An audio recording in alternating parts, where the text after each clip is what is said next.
kasama ka ay kaakbay.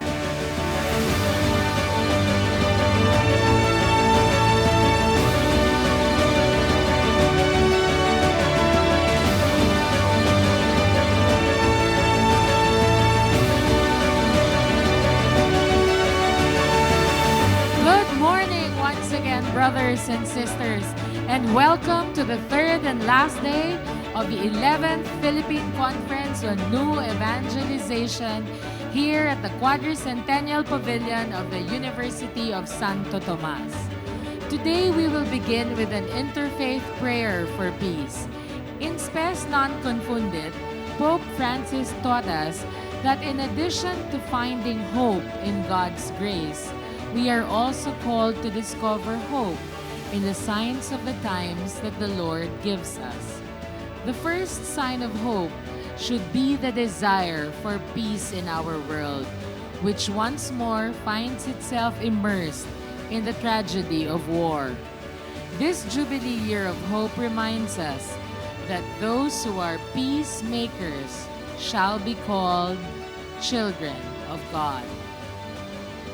Our prayer for peace will be led by Father Leo Ignacio of the San Carlos Seminary, Bishop Ariel P. Santos of the Charismatic Episcopal Church, Imam Ebra M. Moksir of the Imam Council of the Philippines, Maharaj Rajesh Sharma, Venerable Head Abbess Miao Jing of the Fu Guangshan Philippines Mabuhay Temple, Miss Mini Ann Mata Kalub of the National Council of Churches in the Philippines, and Mission President Janril Fernandez of the Church of Jesus Christ of the Latter-day Saints, and Father Richard James Babaw of the Commission of Christian Unity and Interreligious Dialogue of the Archdiocese of Manila. We will now begin our prayer. Good morning. In October 27, 1986, St. John Paul II convened for the first time the historic World Day of Prayer for Peace in Assisi, Italy. He gathered together leaders of various religions to foster interreligious dialogue and to pray together for peace. Assisi has always been associated with St. Francis, known for his message of peace, making it a fitting location for such an event. Dialogue, my dear brothers and sisters, even before Vatican II, had been discreetly undertaken by different church leaders who have always believed and longed for peace and harmony to exist, even amongst people of various faiths and cultures. Right at this very moment, significant conflicts worldwide continue to flourish, including the Russian-Ukrainian war, the Israel-Palestine conflict, not to mention the Philippines' most contentious territorial dispute with China in the West Philippine Sea, and political crisis we have here in the Philippines. That is why, my dear brothers and sisters, this morning, in imitation of what began in Assisi, we have invited friends coming from different Christian denominations and faith traditions to come together and pray for peace and harmony for our country and for the world. Please stand.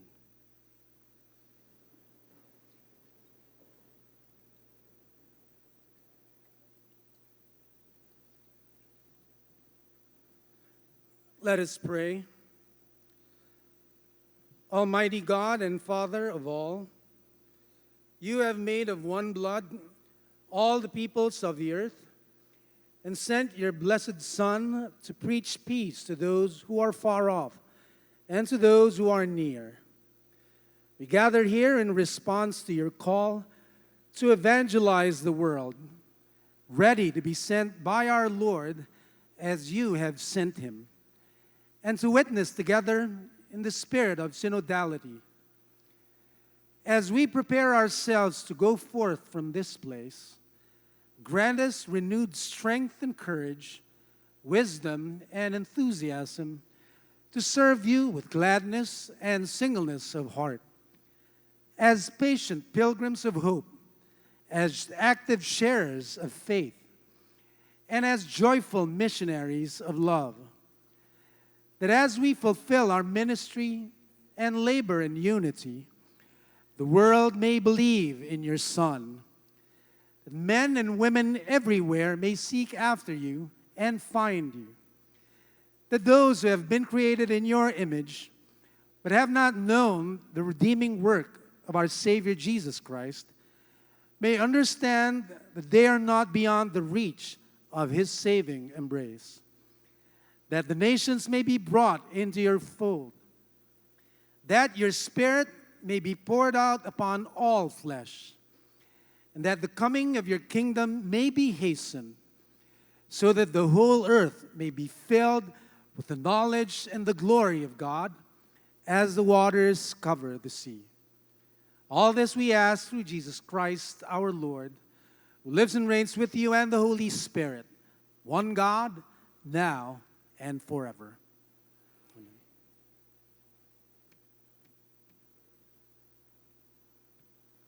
وقال ربكم ادعوني استجب لكم اعوذ بالله من الشيطان الرجيم بسم الله الرحمن الرحيم.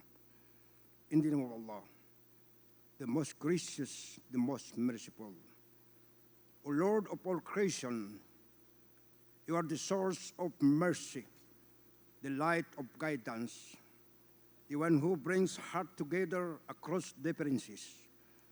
We begin this gathering by humbly calling upon you with deep gratitude for this opportunity to journey side by side as brothers and sisters in humanity. Each one bearer faith, hope, and dignity. Ya Allah, you have created us into many nations and communities so that we may know each one another, not in conflict, but in compassion. Today, as we gather in this spirit of Padayon, to work forward together in witness and faith, we ask you to bless this conference with sincerity, wisdom, and harmony. Let our hearts be open, our mind be humble, and our intention be pure as we listen, share, and reflect with one another. May every conversation here be guided by kindness. May every difference be met with understanding. May every act be rooted in love for the common good. O merciful Allah, make us instrument of peace in our communities, bearer of hope in time of difficulty, and servant of truth and justice for all. Let this gathering be a light in all worlds that long for healing, reminder that though our path may differ, our yearning for what is good, just, and holy unite us. As the Holy Quran teaches, we made you enter nation and tribe so that you may know one another. Surah Al-Jurat 49, verse 13. So, O Allah, O Lord, bless this journey, bless its soul present here, and guide us always to what is blesses you in peace, in partnership, in faith. ربنا آتنا في الدنيا حسنة وفي الآخرة حسنة وقنا عذاب النار. آمين والحمد لله رب العالمين.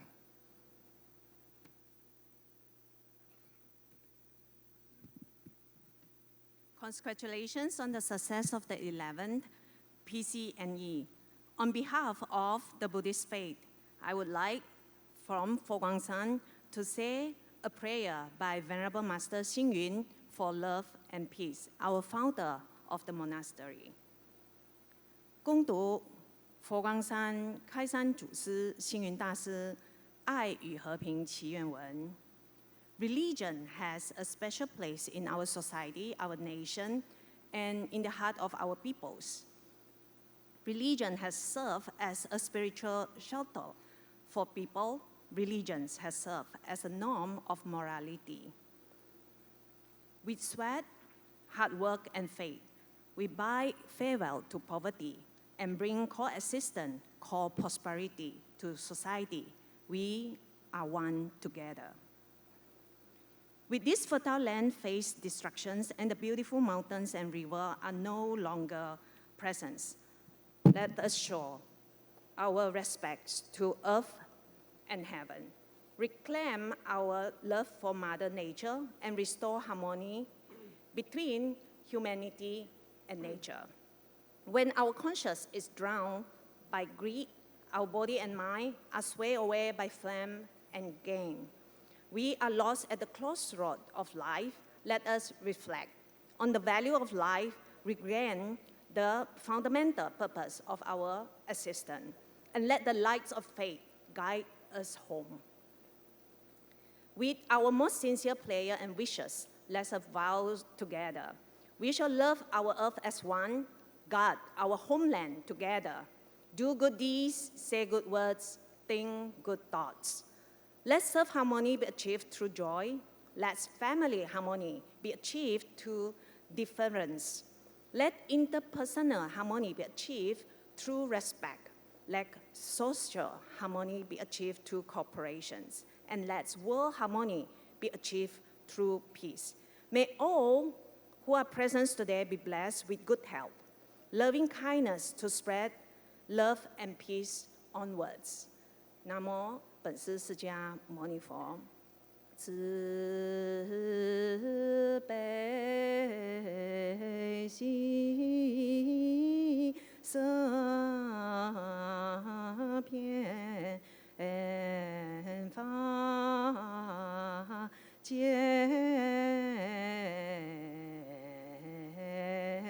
悉佛界愿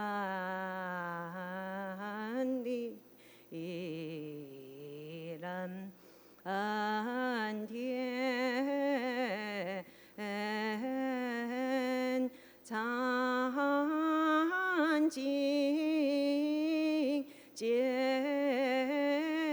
和平等人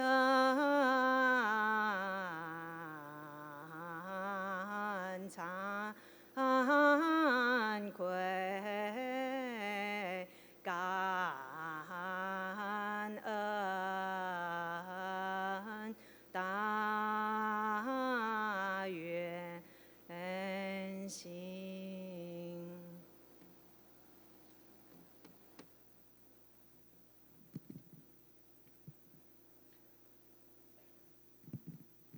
Our eternal Father in heaven, we thank Thee for this beautiful opportunity to gather as brothers and sisters for the 11th Philippine Conference on New Evangelization. We thank Thee for our gracious host, the Ministry of Ecumenical and Interfaith Affairs of the Archdiocese of Manila, for organizing this event. We thank Thee for the blessing of living in a country where we can freely exercise our beliefs. We thank Thee for the shared desire of the people gathered here today to be united in prayer. We are most grateful for the wondrous gift of Thy beloved Son, who has made it possible for us to return unto Thee. We come to Thee, dear Father, and plead that Thou would grant us a portion of Thy Spirit as we go about our activities this Sabbath day. We pray that Thou would continue to bless the friendships between the people who are here today and the organizations we represent. Grant that these relationships will continue to be strengthened, especially as we face our common challenges of our time. Grant, Father, that we may become instruments in Thy hands in fortifying the faithful and in bringing the blessings of the gospel of Jesus Christ to those who are still lost in the dark.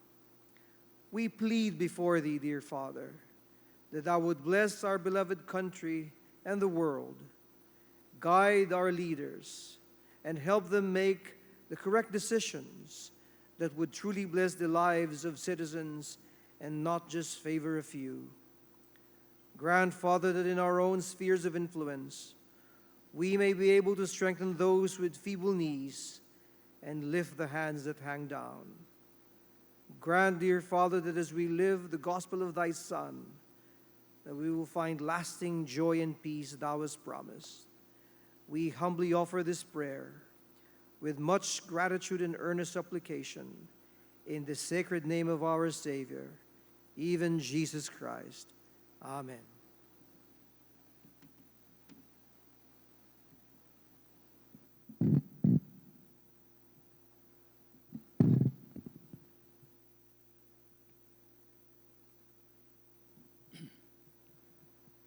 Good morning, everyone. This is a prayer for universal peace. Usually, the Shanti, it means peace, mantra is chanted 3 times as Om Shanti, Om Shanti, Om Shanti. Sometimes Om is said once and Shanti is repeated thrice after that. Why Shanti? Why peace mantra is chanted thrice? Peace is repeated thrice since it is chanted for peace in the body, mind, and spirit. It is also chanted thrice to make the past, present, and future peaceful. When peace mantra is chanted first time, it purifies the body and it relieves from the sufferings, diseases, and discomforts. The body is thus refreshed. When it's chanted for the second time, an incomparable feeling of peace lands on the mind, and the mind is relieved of its negative feelings, worries, stresses, and tensions. The third peace bestows a heightened spiritual experience touching the soul of the person. This time it leads to spiritual blossoming from within. In the other sense, Shanti, that is peace, is chanted thrice for oneself, for his immediate family and friends, and the world at large. Meaning of peace mantra: may peace radiate there in the whole sky as well as in the vast ethereal space everywhere. May peace reign all over this earth, in water and in all herbs, trees, and creepers. May peace flow over the whole universe. May peace be in the Supreme Being, Brahman, and may there always exist in all peace and peace alone. Om Shanti, Shanti, Shanti to us and all beings. So the mantra is like that. Om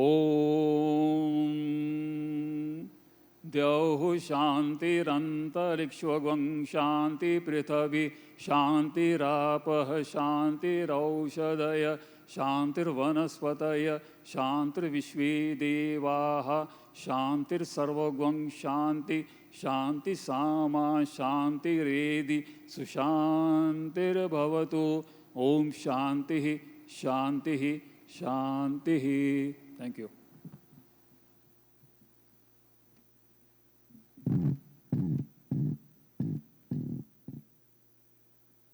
Let us pray. God of life, God of grace and justice, God of every people and every path, we give thanks that you have called us here today from different churches, traditions, and communities of faith to sit together at one table, to listen to one another, and to walk forward in hope with the same spirit that stirs and sustains us all. Today we bring with us the prayers of grassroots communities, from the fields where farmers rise and toil tirelessly, to coastal communities braving the waves to earn a living, from the indigenous peoples protecting their land, to churches serving those at the margins. In all these places, we long for justice, for dignity, for peace. And we long to share Christ's love in word and in witness. O God, in this synodal journey, teach us not only to speak, but to truly hear. Help us recognize your image in faces unfamiliar, in voices long silenced. break down our assumptions and divisions, and build in us a new understanding of our common mission amidst our diversity. May our faith never be confined to our church walls and traditions. Let it burst forth into local communities, into struggles, and into acts of humble service. May our evangelization go beyond words. Let it embody true liberation, foster genuine reconciliation and transformation. Bless us as we gather in this blessed gathering. Bless every heart present today. Let this moment be a sacred crossing. May your wisdom guide our conversations, and where love, your love, leads each one onward. May we all embody courage and humility as we persist in grace in building your kingdom, where all creation may flourish and all will live in dignity. In the name of the one who calls us all beloved. Amen.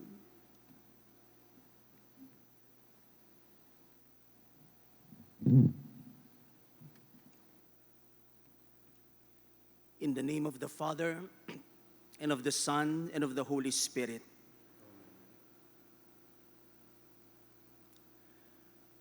O God of infinite goodness and greatness, from you all things come, and with you all things come into being.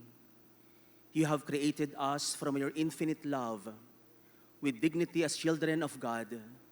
You designed everything without blemish for our sake. You have secured our lives to endure through generations. For you, O Lord, are eternally on high.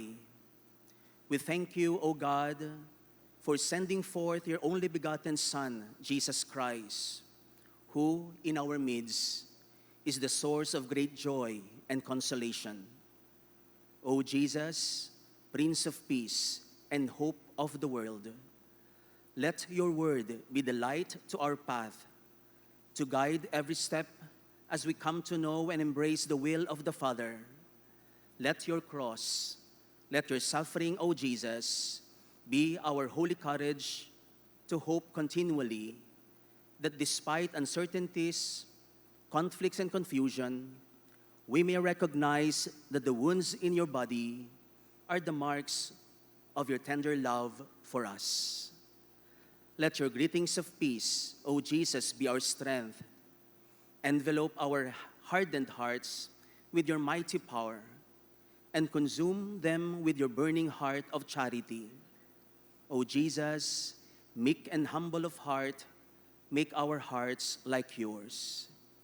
In a world where adversity and diversity abound, we beg you, O Lord, to send forth the Spirit,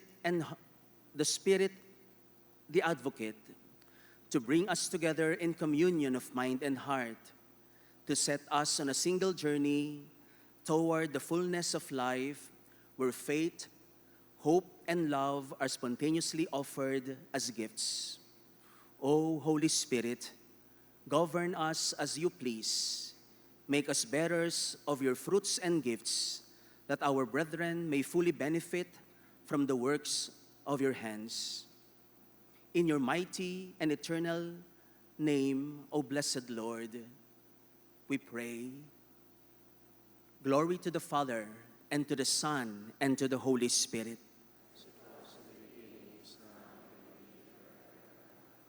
In the name of the Father, and of the Son, and of the Holy Spirit. In gratitude for our friends, I wish to formally welcome them and to introduce them formally. Bishop Ariel Santos of the Charismatic Episcopal Church.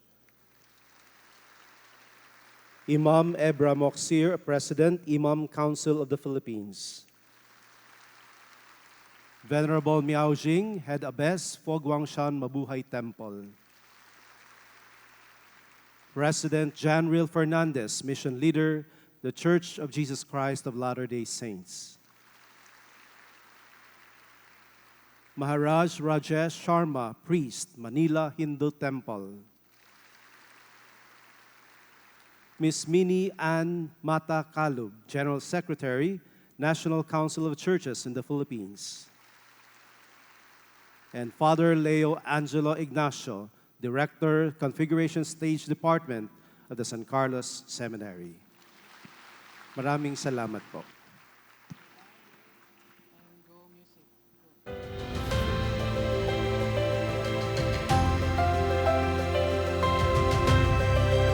Thank you to all our prayer leaders.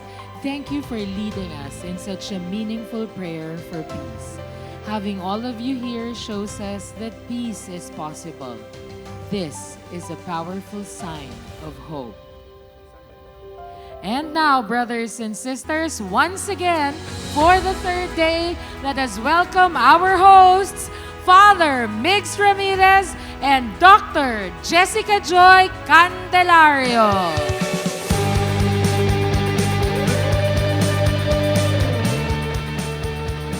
Good morning, good morning, good morning, everyone! And welcome to Day 3 of PCNE. Palakpakan natin ang Panginoon! Kumusta po kayong lahat? Umuulan pero punong-puno pa rin po tayo, di po ba? Amen. Palakpakan po natin ang bawat isa. Parang ganito rin karami, mas marami pa tayo ngayon. Ano? There's more today. Yes. Because this beautiful. is really sending us out on mission, and it is beautiful that we are all here ready for that challenge of mission. Amen? Amen. To become joyful missionaries of love. So, Doc Joy, kamusta naman? I was very moved by the prayer service that we had. How was that for you? Yeah, I was really moved by the different expressions of faith, pero that we are united in the common pursuit, no, for justice, for peace, no. Magkakaisa tayo kung nakikita natin ang mga issues na nasa paligid natin, no, and we can really work together with other religions, other faiths. That is very true. Ako naman, one word that I felt was smallness. Na napakaliit ko kumpara sa kagandahan at kalakihan at kabaitan ng Diyos, that we are so small compared to God's awesomeness, but still He has chosen to love each one of us personally and in a very intimate way. And the Catholic Church really teaches interfaith dialogue, collaboration, especially for the promotion of peace and the common good. Mahahanap po natin yan sa Second Vatican Council, sa Nostra Aetate. Grabe. Totoo yan. Parang nabasa ko lahat yun, ha? Review yan para sa ating lahat. And in fact, Pope Francis tells us that religion should be at the service of fraternity in our world. In fact, synodality calls us to have conversion in our bonds and relationships. Kaya po, it's a call for us to really embrace other faiths, no? To extend our arms and to work together with them. And that religion is not a barrier for us to do good and to go on mission. And so today, on Day 3, we will be listening to spaces and people and stories who hopefully will challenge us to mission and will help us realize the good in dialogue and synodality. We had a full day yesterday po. And we would like to share with you that yung lahat ng nangyari po sa atin this past days are available on demand, no? Sa ating webpage, sa ating dashboard ng PCNE. So all of you po can review all the workshops, lahat po ng mga plenary sessions natin, and you can work on them for your communities and use them. That's true. May very techy na tayo. Online na yung mga videos. Galing, ano? So please check it out. Now, if yesterday we put emphasis on communion with God and one another, today mission is our focus. How can we become joyful missionaries of love? Alam mo, Doc Joy, may nag-text sa akin kahapon. Ito, very fresh. Nag-text siya, sabi niya, Father Mix, paano yan? Si Cardinal Chito, tapos na. Kumanta na. Nag-concert na kayo. Ang dami na yung mga artista, nakita na natin. Ano pang mangyayari sa Day 3? Nandito ka pa naman Ang Nandito galing mo pa naman kumanta tayo. kahapon, di ba? Nandito pa nga tayo. Ang sabi ko sa kanya, alam mo sabi ko sa kanya, tomorrow, the real people will talk. Yes. Because it is not always the superstars that we need. Many times as a church and as a culture, palagi tayong sumusunod sa mga superstars. Pero ngayon, maririnig natin yung hindi sila superstar in how we understand it, but they are the ones really doing the mission of Jesus, of loving. Yan. Which we are all called to do. Which we are all called to do. Kaya Amen. nga po, the whole day today, we will just be here. Hindi na po tayo tatakbo sa iba't ibang Yun! venues. O, di ba?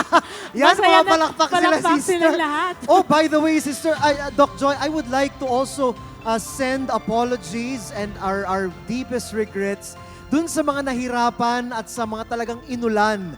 But I honor each and every one of you who really braved the rains yesterday. Yes, ang galing. Grabe. Palakpakan naman natin ang bawat isa. Yes. Teka, hindi ba tayo nag-cheer ngayon? Padayon muna tayo. Oh, Padayon. grabe naman. Sige nga. Tignan natin kung gising pa ang lahat sa ating day 3. Yes. From this side, let's hear it. Malakas sa padayon. 1, 2, 3. Yeah. Dito naman. Ayan. Dito sa side na to, together. Amen. Dito, yung mga nasa second level. 1, 2, 3. Woo! And last but not the least, kayo po dito. All together. Padayon. Gising na gising pa rin at kayang-kaya pa rin. And so, handang-handa na tayo, Doc Joy. Today, we will welcome and we present Padayon, the synodal witnessing of the Catholic faith. And to facilitate this conversation, please welcome Dr. Estela Padilla of Bukal ng Tipan. We would like also to welcome Miss Angel Rose Sarmiento of the Ateneo de Manila University, Mr. Socrates Banzuela of Sambilog Balik Bugsuk Movement, Mr. Gilmani Nasiron from Marihangin Island, Balabac, Palawan, and Mr. Tony Ubusan from the Commission on Indigenous Peoples from the CBCP. Palakpakan po natin silang lahat.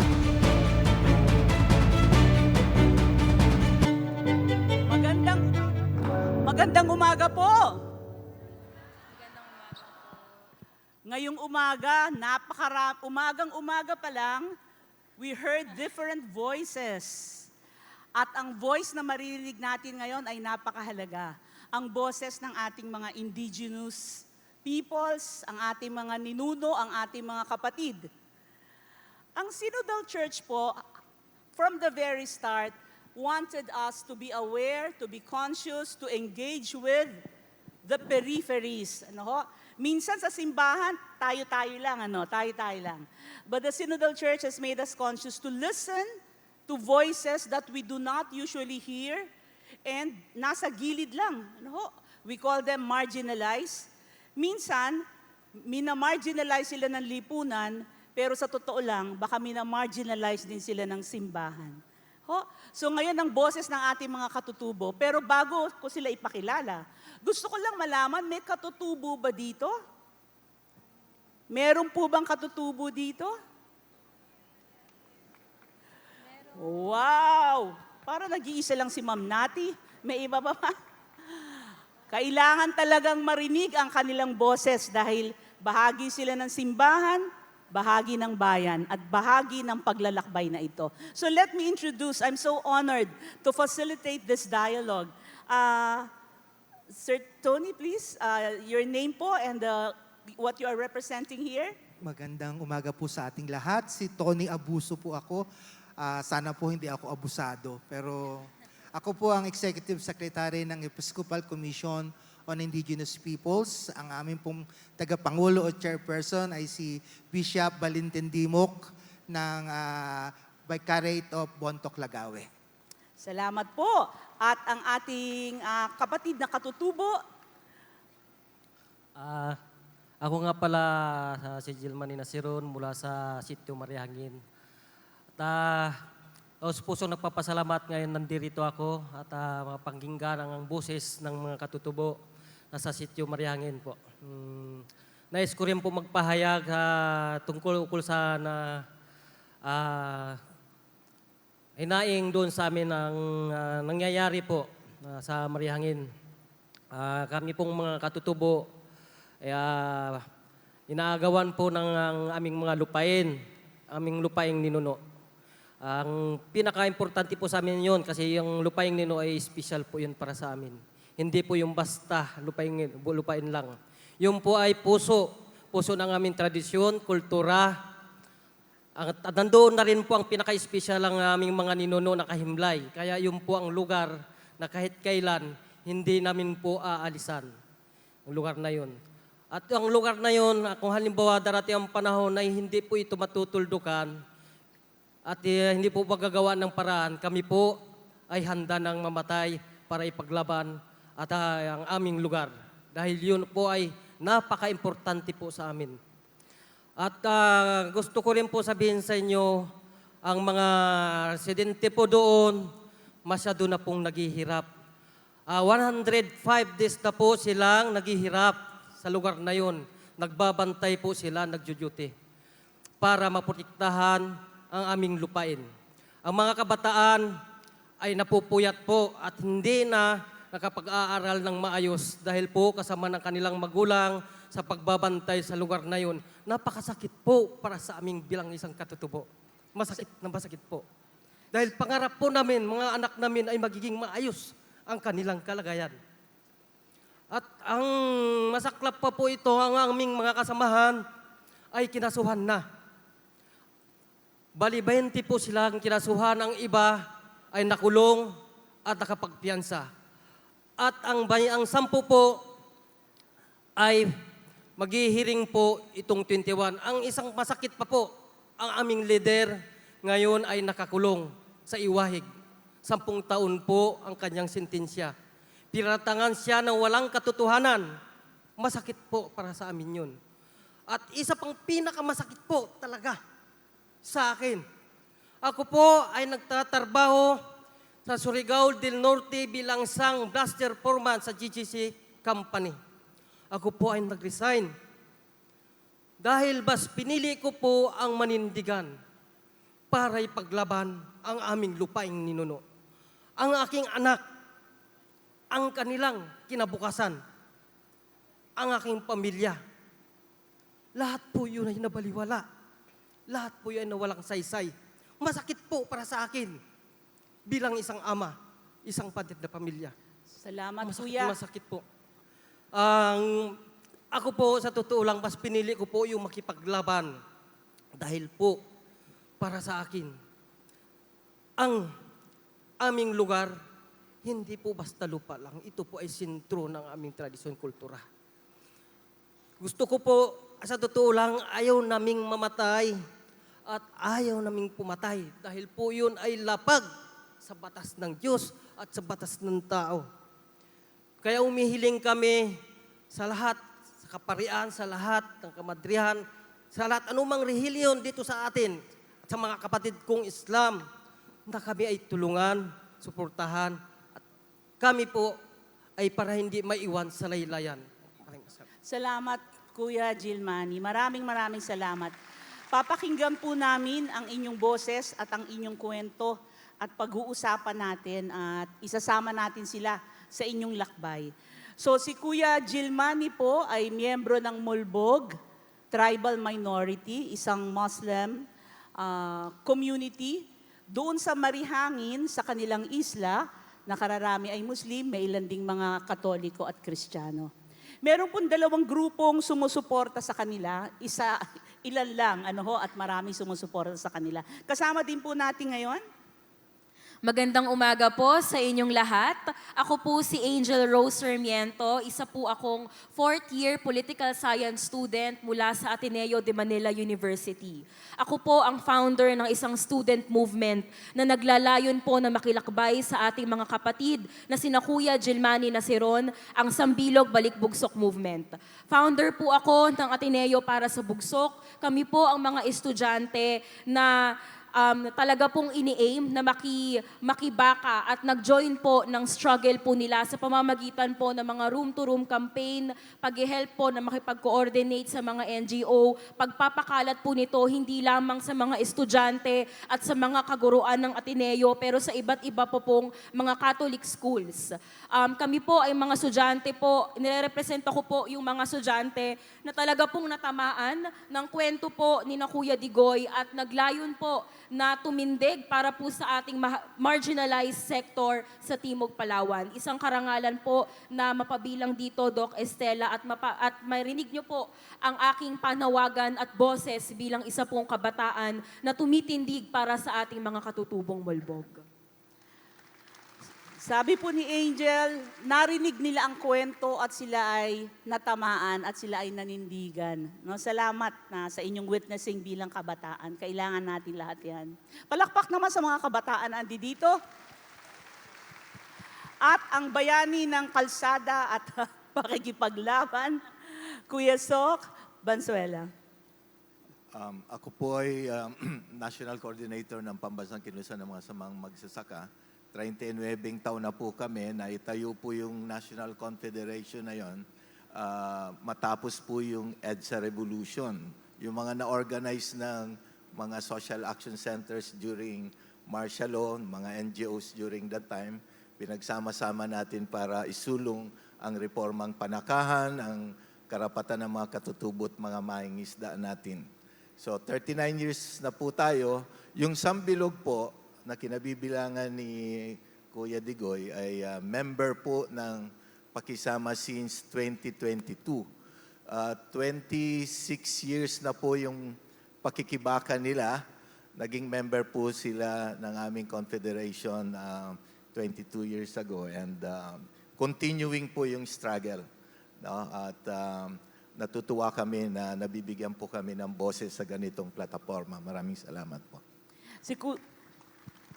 Si Kuya Sok po, membro ng Pambansang Kilusan ng mga Magsasaka. So mula pa sa Sumilaw Farmers o bago pa doon, siya na ay kasama no, sa pakikibakang ito. At umpisahan na po natin, palagay ko, pero mas maganda sigurong makita natin muna yung kalagayan ng mga indigenous peoples. Ilang information po, lalong-lalo na yung gawain ng CBCP, Commission on Indigenous Peoples. Kuya Tony. Salamat po, Doc Stella. Ang ECIP po ay humigit kumulang mahigit na pong 50 taon. Ngunit dahil sa ang mga gawain ay talagang nandoon sa mga tinatawag na Indigenous Peoples Apostolate sa mga dioceses. Sila po ang mga talagang kabalikat ng mga katutubong mamamayan sa mga komunidad ng mga katutubo. So yun po. Itong pong ginawa ko ay isang paraan lang para pagsasuma dun sa kalagayan. Kasi yung mga binanggit nila Kadigoy, nila Rose at ni Kasok ay talagang pinapakita nito yung talagang kabuang kalagayan ng mga katutubo. Dahilan sa historically hanggang ngayon, dumaranas talaga ang maraming komunidad nang hindi pa makaalis sa diskriminasyon at pangapi ng marami sa lipunan. Sanabi rin ni Doc Stella kanina na mismo ang simbahan ay talagang nagsusumikap at hanggang ngayon ay patuloy na nakikilakbay para nang sa ganon ang mga kahinaan na kung saan nangyari na mga pagdating ng mga misyonero dito sa atin ay hindi natin kinakalimutan bagkus itinutuwid natin ito bilang simbahan. So patuloy ito historically at yung legal framework ng IPRA ay isang paraan na isinulong ng simbahan para magkaroon ng makilala ang mga karapatan ng mga katutubo. Actually, ang karapatan ay nandyan.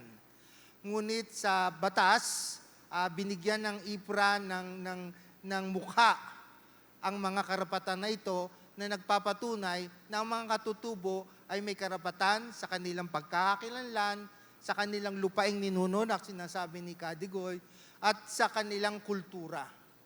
Yan po ay mahalaga na makilala natin at maranasan natin na ang mga karapatang ito ay pinaglalaban.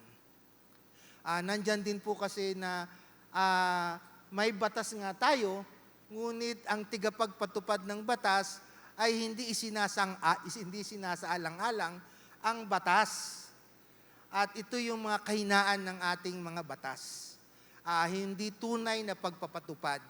So siguro po sa pagkakataon na nagsasama-sama tayo, ay makita ng marami na talagang ang batas ay hindi kikilos kung hindi natin talaga ipapatupad o isusulong. Nandyan din po yung mga pagkilala ng mga lipunan sa ibang mga kultura ng ating mga katutubo. Yung mga kailangan din na kilalanin at hindi natin mararamdaman ang mga nangyayari sa mga katutubo kung di natin sila kilala, hindi natin alam ang kanilang sitwasyon, at kung naririnig lang natin na ganun-ganun, kailangan talagang magkaroon po tayo ng sapat na pananaw at paggalang sa mga kapatid natin. Next slide po. Doon lang po siguro sa lupaing ninuno, mga estimate po ito. Actually, humugit kumulang kalahati ng lupain ng Pilipinas ay masasabing parte ng lupaing ninuno. Ngunit ilang porsyento pa lang ang kinikilala ng batas. At dahil dito ay napakatagal na isinulong ang IPRA, pero ilang porsyento pa lang ang na-approve na CADTI o yung tinatawag na Certificate of Ancestral Domain Titles. Kung 28 taon na ang IPRA at ilang porsyento pa lang ang naigagawad sa mga katutubo, paano na yung maraming katutubo na nag-aasam na makilala o mabawi ang kanilang mga lupaing ninuno? At kasama na dyan ang mga kapatid nating mulbog sa Marihangin, Bugsok, Balabac, Palawan. Kung hindi ito na ipatutupad, hindi kinikilala, at isa pa dyan ay yung tinatawag na pre-prior and informed consent, na kung saan malinaw sa batas ng IPRA na ito dapat ang panuntunan kung sino ang papasok, sino ang makikigugnay sa mga katutubo, ay hindi na ipatutupad. Malaki ang suliranin ng mamamayang Pilipino kung itong pre-prior informed consent ay hindi nangyayari sa mga katutubo, dahil ibig sabihin, hindi kinikilala ang kanilang karapatan, hindi kinikilala ang kanilang pagmamay-ari sa kanilang lupaing ninuno. At kung masisira ang lupaing ninuno, hindi lang ang mga katutubo ang magdaranas ng pagkasira. Maraming Pilipino. Humugit kumulang sa 80% ng biodiversity ng Pilipinas ay nandyan sa lupaing ninuno. Ang mga pinagkukunan ng pagkain, ang pinagkukunan ng tubig, katubigan, ng maraming Pilipino ay nanggagaling sa lupaing ninuno. So, ang 12 hanggang 15 milyong katutubong Pilipino, ang masakit po nito, lahat po ng sinasabi kong numero ay estimate. Wala pong malinaw na bilang na nagawa ang pamahalaan or census para sa mga katutubo. Hanggang ngayon, magmula noong 1997 na nagkaroon ng batas IPRA, sinubukan ng PSA, ngunit hindi pa rin ma-extrapolate ang bilang ng mga katutubo. Sinimulan ng NCIP yung tinatawag nilang Philippine Indigenous Peoples Ethnography, ngunit nawala ito sa programa, na kung saan ito sana ang tutukoy kung sino-sinong ang tunay na mga komunidad ng katutubo, ano ang kanilang mga kultura, ano ang kanilang mga gawi, at iba pang mga datos na kailangan para maisama sila sa ang tunay nilang bilang sa pagiging Pilipino. Kasi kung hindi po natin kilala, hindi natin alam ang kanilang bilang, paano po talaga natin maisasama sa pagbabudget, sa national budget, ang mga katutubo. Ang isang ahensya ng pamahalaan na nakatukoy dyan ay ang NCIP o yung National Commission on Indigenous Peoples, ngunit lagi na lang mayroong problema, lagi na lang nawawalan ng budget o nababawasan ng budget.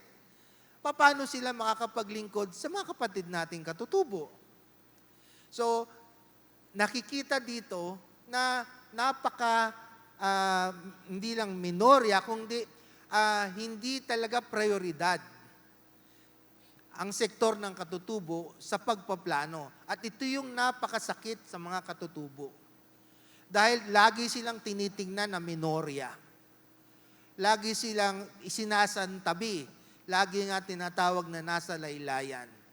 Ngunit siguro, sa pamamagitan ng simbahan, at sinabi mismo ni Pope Francis na ang mga nasa laylayan ng mga katutubo ay dapat hindi nasa laylayan, kundi dapat maging modelo ang kanilang pagpapahalaga sa buhay, sa mga kapaligiran, at sa mga institusyon na kung saan namulat ang mga katutubo, nagkaroon ng magandang paninindigan, pamamahala, na maging maaaring modelo ng hindi katutubo, lalo na sa mga panahon na nasa climate emergency tayo, dumaranas ng pagkakahati-hati, at nandito tayo sa kung saan ang politika ay talagang nangingibabaw, yung masamang politika na walang pagkakaisa. Pero sa mga katutubo, sa pagpapahalaga ng mga katutubo, at sa mga kakanyahan ng mga katutubo na napatakbo magmula noon hanggang ngayon, ay makikita na talagang sila ang tunay na modelo. So ito po yung mga nangyayari, ito yung mga basic na dapat nating malaman, na kung saan karaniwan ay hindi nakikita sa libro, hindi nababasa sa libro, o hindi natin narinig sa mga media. Pero siguro, natutuwa kami na ang mga kabataan katulad ni Rose ay talagang naninindigan para makilala at makita, makapanaya, makanaig, at makasama ang ating mga kapatid na katutubo. So yun lang po. Salamat po, Kuya Tony. Pakibalik nga po yung mapa. So nakikita po natin dito kung nasaan ang ating mga katutubo, at napakaganda ng binigay ni Kuya Tony na napakaikli na paglalagom. Gusto ko lang malaman, kanina napakakaunti ng katutubo mismo na andi dito, pero meron ba ditong kabilang sa Indigenous Peoples Ministries ng kanilang mga parishes or dioceses? Ang inyo bang mga dioceses o parishes ay may Indigenous Peoples Ministries? Pakitaas ang kamay.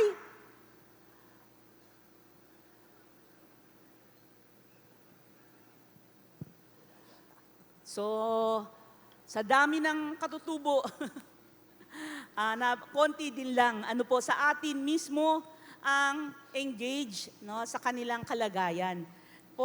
Hindi lang sila tao, kundi napaka-konektado nila sa lupa, at napakagandang example kung paano tayo mabuhay in an integrated way.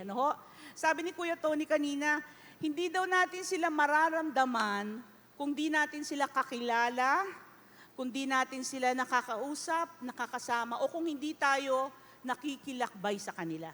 Ang pagiging sinodal na simbahan ay pakikilakbay, lalong-lalo na sa mga sinasantabi natin. Kaya po ngayon, tignan muna natin, panoorin natin ang kwento ng Marihangin. So ang Marihangin ay bahagi ng mga Molbog, indigenous peoples, at ito po ang kanilang kwento. So mula sa malaking kwento ng indigenous community sa Pilipinas, tignan natin ang katotohanan nito sa kwento ng Molbog community sa Bugsuk,